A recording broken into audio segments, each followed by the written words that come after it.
It was a cheese box on a raft, but it changed the world. Welcome aboard. This is the USS Monitor, America's first ironclad warship and the world's first turret ship. Here are 5 things you need to know about this revolutionary vessel. No. 1. Design and construction. The Monitor was a radical departure from traditional warships. It was designed by Swedish engineer John Ericsson, who in 1842 patented a revolving turret for use on ships. The British Navy rejected his proposal.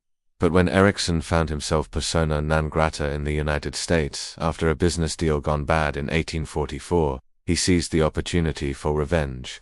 He used his connections to secure a contract with the Navy Department, and in just 118 days, the Monitor was launched on January 30, 1862, at Brooklyn's Continental Iron Works. Key features included an 8-inch thick iron revolving turret that could rotate 360 degrees and house 2 11-inch Dahlgren smoothbore guns. Below that was a low freeboard, barely 18 inches above the water, reducing the ship's profile and making it harder to hit. The ship was clad in 1-inch laminated iron armor over a 25-inch oak backing, backed by a wooden hull. Though small and sluggish by naval standards, the Monitor was incredibly tough and maneuverable. Its shallow draft of 10.5 feet also allowed it to operate in shallow coastal waters. But its most important feature was its revolving turret, which allowed the ship to fire its heavy guns in any direction without having to turn the entire ship.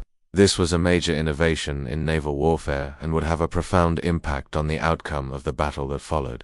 Number 2. Battle of Hampton Roads. On March 8 to 9, 1862, the Confederate ironclad CSS Virginia x CSS Merrimack terrorized the Union wooden ships in the harbor at Hampton Roads, Virginia, sinking the USS Cumberland and USS Congress.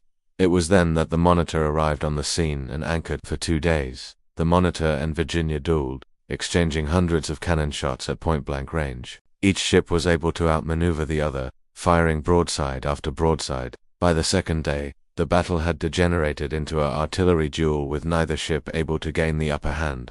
Ultimately, the battle ended in a stalemate, but it marked the end of the era of wooden warships. That evening, the Monitor steamed back to New York as the hero of the hour. Number 3. Legacy and limitations. The Monitor proved that ironclads were the future of naval warfare. It inspired a global ironclad race, as navies around the world built their own ironclad ships. These included Britain's HMS Warrior and France's Gloria. However, the Monitor's usefulness was limited. Its low freeboard made it prone to flooding in rough seas. Its turret was poorly ventilated, and the gases from the firing of the guns quickly poisoned the crew. They soon nicknamed Ericsson's Devil, and in December 1862, while supporting the Union's Peninsula Campaign, the Monitor sank in a storm off Cape Hatteras. Number 4. Rediscovery and preservation. The wreck of the Monitor was discovered in 1973, 16 miles southeast of Cape Hatteras, North Carolina, at a depth of 230 feet. In 2002, the turret, along with 2 of the ship's guns and the skeletal remains of some of the crew, were raised. Today, the engine room, with its innovative vibrating lever steam engine, is open to explore. The Monitor's turret is on display at the USS Monitor Center at Mariners Museum in Newport News, Virginia. It is conserved in 90,000-gallon tanks filled with fresh water. Number 5. Global influence. The Monitor's impact on naval history cannot be overstated. It effectively ended 300 years of wooden warships. It also inspired the first turreted battleship without sails, Britain's HMS Devastation in 1871. The Monitor's success led to more than 60 additional Monitor-class ships being built around the globe by 1900. A final irony: the Monitor's innovative design was not fully appreciated until after it sank. It would take another 50 years for the U.S. Navy to build another ironclad. But during the Vietnam War, the U.S. operated several riverine Monitors, including the Monitor II, which kept the legacy of this unique ship alive. The Monitor was more than a warship. It was a symbol of American industrial ingenuity.